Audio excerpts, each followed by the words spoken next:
Kamusta ba ang buhay ng isang dakilang taxi driver? Napakahirap po ang maging taxi driver. Nandyan yung panganib sa buhay. Eh, bakit ka taxi driver? Mapanganib pala. Kaya po ako naging taxi driver para po sa aking mga anak. Pasuportahan ko po yung pag-aaral ng aking mga anak. Ilan po ang anak niyo, Mang Steve? Mayroon po akong 3 anak. 2 na po ang nakatapos at isa po ang nasa senior high school na po ngayon. Ano, tinapos yung una yung anak? Yung panganay, ano pa tinapos?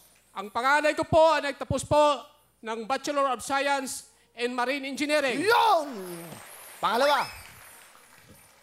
Pangalawa po, ang aking anak na babae ay nagtapos po ng Bachelor in Secondary Education sa National Teachers College, Manila. Galing, ha? Siyang dakilang magmamanay walang puto na nasa panganib ang buhay. At ang pangatlo ko po, anak, Nagsasalita pa ako, Henry. Okay. Positive lang, positive. Okay? Sinasabi ko lang. O sige, kayo na po, tatay. at ang pangatlo ko pong anak ay nasa TIP na rin po ngayong taon. Nasa senior high school, grade 12. Galing na tatay, ha?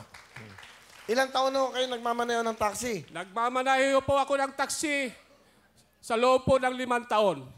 Dahil yung 5 taon pa lang? 5 taon po, pero yung 10 taon, doon sa 15 taon, ginugol ko po sa jeep. Pakilala niyo sino kasama niyo? Pinakikilala ko po sa buong mundo ang aking mabait, masipag na asawa, si Lia. Ay, magandang hapon, Well.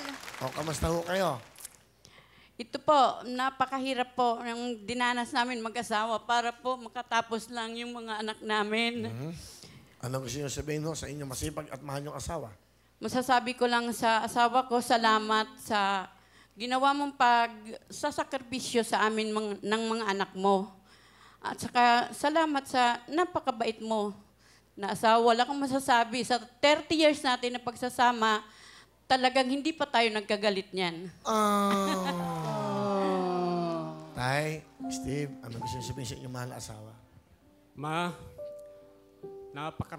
napakaraming salamat. Ikaw ang naging ina ng ating mga anak.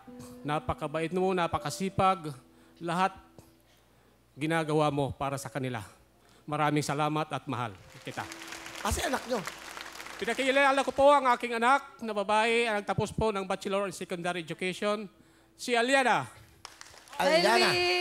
Wow, congratulations. Meron ka daw mga litrato. Tingnan natin. Sino mga anak niyo? Dalawang ito? Ito po yung Marine Engineer. Ah, Nasa US po siya ngayon, nakabasi. gwapo ah. Gwapo ba? Chas, gwapo? Sobrang gwapo, kuya. Gwapo. At ito naman, sino naman po ito? Ito po si Aliana na nagtapos po sa National Teachers College last March 2018. O, ito ang anak niyo. Si Aliana, ano gusto mo sabihin sa tatay mo? Maraming salamat and alam mo naman na mahal ka namin. Kayong dalawa ni Mama. Yung sakripisyo nyo sobra. Hindi mahihigitan ng salita, ng pasasalamat lang. And gusto ko lang sabihin na proud ako sa inyong dalawa ni Mama. At napakaswerte ko kasi kayo yung mga magulang ko. At buong puso ko, ipagmamalaki yun sa buong mundo.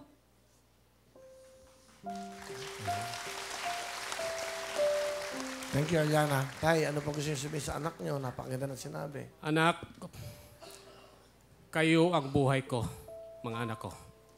Nagpapasalamat ako sa inyo sa lahat ng pagsisikap ninyo. Ayaw namin na maging katulad kayo sa amin. Alam ko, ang buhay na walang natapos. Salamat. Naintindihan nyo kami ng kuya mo. Inspirasyon po ang buhay ni Mang Steve. Si Nanay Leia at ang kanyang mga anak. Saka yung anak nyo nasa Amerika ngayon. Opo, Will. Okay ba kayo? Okay, Will, okay. Sino ko saksakin eh. Hindi, okay. Okay, Will. Tama ta? Meron po kayong 10,000. Ha? Maraming salamat, Will.